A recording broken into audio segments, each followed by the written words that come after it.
वज़ीर आला सिंध मुराद अली शाह ने कहा है कि सैलाब से सिंध भर में बदतरीन तबाही हुई है। कई मकामात पर अब भी 8 से 10 फुट तक पानी मौजूद है। 1.25 करोड़ से ज़ायद अफराद मुतासिर हुए हैं। किसानों को 350 अरब रुपए का नुकसान हुआ है।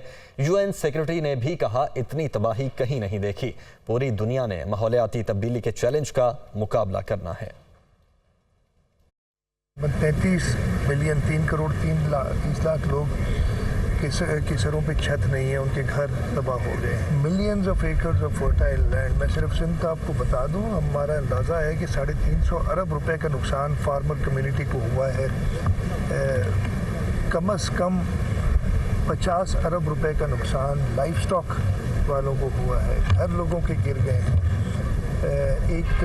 इस वक्त कई जगह पे 8 से 10 फुट पानी है और जहाँ पे नॉर्थ में पानी कम हो रहा है वहाँ पे भी अभी हालात ऐसे नहीं है कि लोग वापस जा सकें। 8 से 10 फुट पानी खड़ा है जो दरिया में जा रहा है।